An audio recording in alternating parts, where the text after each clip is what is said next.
देखो, जो दिनचर्या बताई गई है वही तुम्हारी सिद्धि का हेतु है।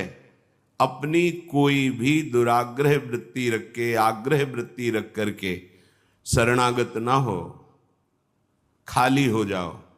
जो भी तुम्हारे अंदर है उस समर्पण के भाव में, अब जो ही कहें करें हम सोई, आयस लिए चले निज दासी, मन क्रम वचन त्रिशुद्ध सकल मत, हम श्री हित हरिवंश उपासी।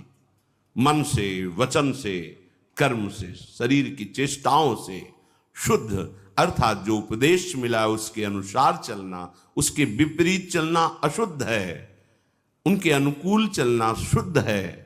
तो आदेश है, प्रातः उठे, सबसे पहले गुरुदेव भगवान को प्रणाम करके गुरु प्रदत्त नाम मंत्र का स्मरण करें। फिर वृंदावन भूमि को प्रणाम करें, चाहे जहां हो, क्योंकि हमारा प्रेम धर्म धाम में विराजमान प्रिया प्रीतम के चरणार विंद का सेवा सुख है। सबसे पहले हम धाम को प्रणाम करते हैं। गुरुदेव की बात, धाम को प्रणाम किया, फिर अपनी दिनचर्या में नाम स्मरण करते हुए लगते हैं। जब स्नान कर ले रज लगाते हैं, चरणामृत लेते हैं, तिलक रचना करते हैं, फिर दिनचर्या आगे की बढ़ती है। इतना शरीर सेवी मत बन जाओ कि हर समय खान पान का ही चिंतन केवल बना रहे, जिससे प्राणों का पोषण हो, शरीर स्वस्थ रहे। ऐसी दिनचर्या बनाओ, 2 बार, 1 बार, 3 बार, जितने में तुम्हारा प्राण पोषण होता है थोड़ा थोड़ा ले, पर वो भगवद अर्पित करके। सेवक जी महाराज कह रहे, इसीलिए उनकी बुद्धि कच्ची रहती है। बिना स्नान किए खाना पीना, या स्नान करके सीधे केवल भोजन अर्पित करने की बात ही नहीं मन में आई। बहुत ध्यान देने योग्य, ये कच्चाई दूर हो जाएगी। अनहाई अनर्पित जाए गटकत, अगर बिना प्रभु को अर्पित किए हुए पा रहे हो तो तुम कैसे वैष्णव हो, कैसे शरणागत हो? वही तुम्हारे को बंधन में बांध देगा, अर्थात तुम्हारी बुद्धि में वही स्फुरणा होगी जो मायाकृत भोगों में आकर्षण पैदा करके तुम्हारे हृदय में तृष्णा कामना की आग लगा देगी। अगर भगवद अर्पित प्रसाद है तो इन वासनाओं को नष्ट करता है। काहे को अपनी बुद्धि को भ्रष्ट करोगे? बिना भगवद अर्पित किए हुए जो भी पाया जाता है वो पाप पाया जाता है, ऐसा संतों ने कहा है, ऐसा भगवान ने भी गीता जी में कहा है। कितना समय लगता है? बहुत सहज बात है, आपको बहुत जल्दी है।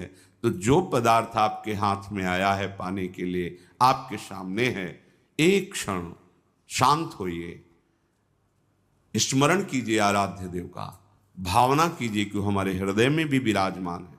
और जय हो राधा वल्लभ लाल की जय हो, प्रभु पाइए और बस पा लिए, हो गया। बहुत जल्दी है तो आप कहीं ऐसी जगह जहां छवि नहीं विराजमान, ठाकुर पास नहीं, ये उपाय कीजिए।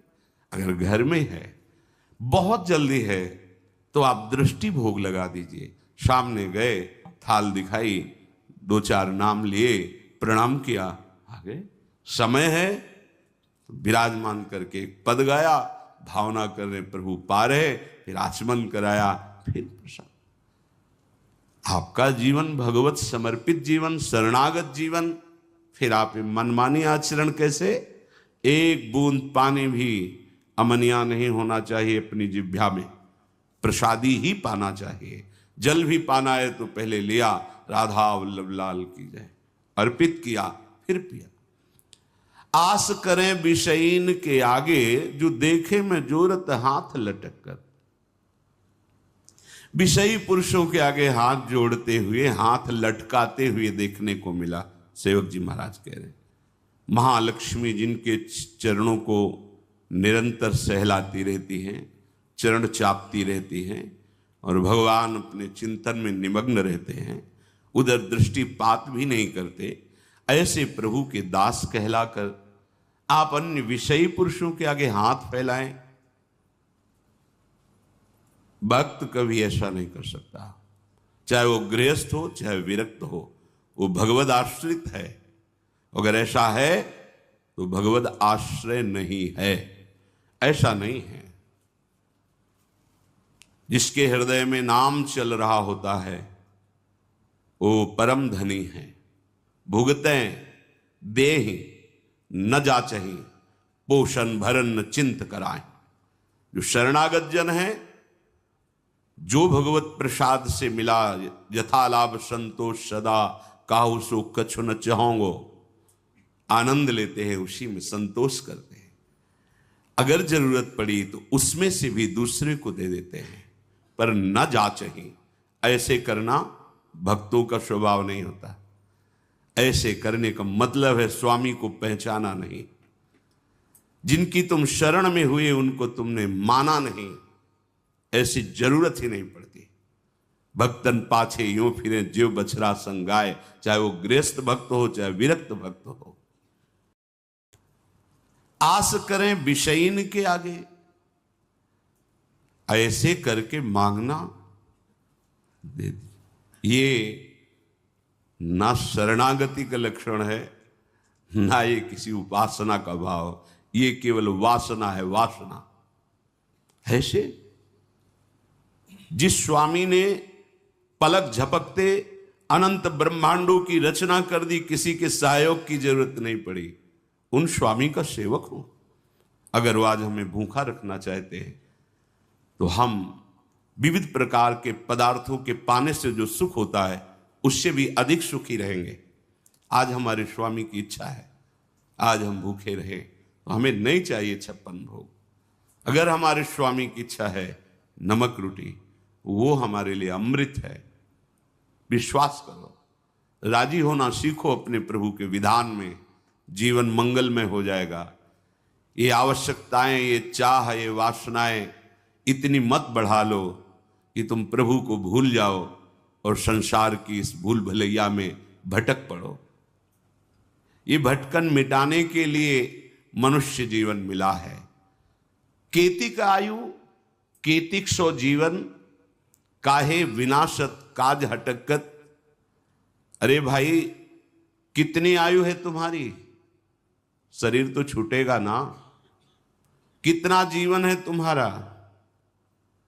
इसे तुम कलंक लगा रहे हो शरणागति में, दूसरे के आगे हाथ जोड़कर मांग करके, अन्य भरोसा करके, अन्य आश्रय रख करके।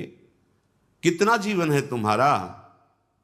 और एक सिद्धांत बता दें, यदि आपने चालबाजी से, कपट से जीना सीखा है तो पूरे जीवन इसी से जी पाओगे, दूसरा रास्ता नहीं रहेगा। आपने मांग करके इधर उधर तो ऐसे ही जीवन व्यतीत होगा, वो आप निष्ठा तो वैसे जीवन व्यतीत होगा। तुम जैसे चाहोगे वैसे हरि तुम्हारी व्यवस्था करेगा। तुम्हारे मन में आया है कि बिना छल कपट झूठ चोरी के धन आदि नहीं आता, सुख सुविधाएं नहीं आती, तो नहीं आएंगी, तुम्हें वही करना पड़ेगा। तुम्हारी सोच है।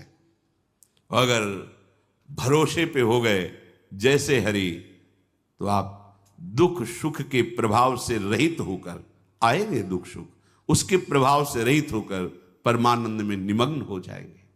इसलिए विचार करो, केतिक आयु केतिक जीवन, और ये जीवन मिला है भगवत प्राप्ति के लिए, तो काहे विनाशत काज हटकत।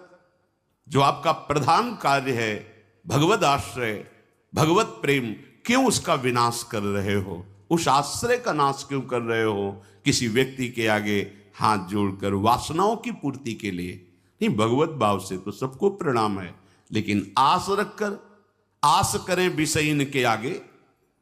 अगर आस है, ये नहीं, ये जीवन में कभी नहीं होना चाहिए, चाहे गृहस्थ हो चाहे विरक्त हो। भगवत आश्रय बिल्कुल। ये कच्चाई अगर नहीं छोड़ोगे तो आपको भगवदानंद का अनुभव नहीं होगा, और लगेगा कि कहते भी कि हम 20 साल से मंत्र जप रहे, 20 साल से शरणागत है, चलनी में गैया दू है और दोष दैव को दे। बोले बहुत चारा लगाते हैं, बड़े बड़े थन भी हैं, खूब दूध है उसमें, पर पीने को एक बूंद नहीं मिलता, और हम दूहते भी हैं। तो किसमें दूह रहे हो? बोले चलनी में गैया दू है, दैव दो। मेरे भाग्य में दूध नहीं बदा है, क्योंकि चलनी में गैया दू है। दोष दैव को दे, हरिगुरु कहो न माने। ये तुम्हारी कच्चाई तुम्हें परमानंद से विमुख कर देगी। साधन करते हुए भी ये असाधन वृत्तियां भगवदानंद का अनुभव नहीं होने देती। हां, यदि हमें कोई भी शरीर निर्वाह की आवश्यकता है, कोई भी हमारी कर्तव्य पूर्णता की आवश्यकता है, तो हम अपने प्रभु से प्रार्थना करते हैं कि आप देख लेना, आपको जैसा लगे आप संभाल लेना। इस कर्तव्य कार्य के लिए ऐसी व्यवस्था चाहिए, नहीं है आप देख लो। हमारे जो भी हैं, हमारे आराध्य देव हैं, जैसे गोस्वामी जी कह रहे, बने तो रघुबर ते बने और बिगड़े तो भरपूर, तुलसी औरन ते बने ताबन वे पे दूर। हमें लगता सबको याद होगा ये बात, सैकड़ों बार सुना तो याद होगा। तो याद होने से क्या है, जीवन में उतारिए इसको।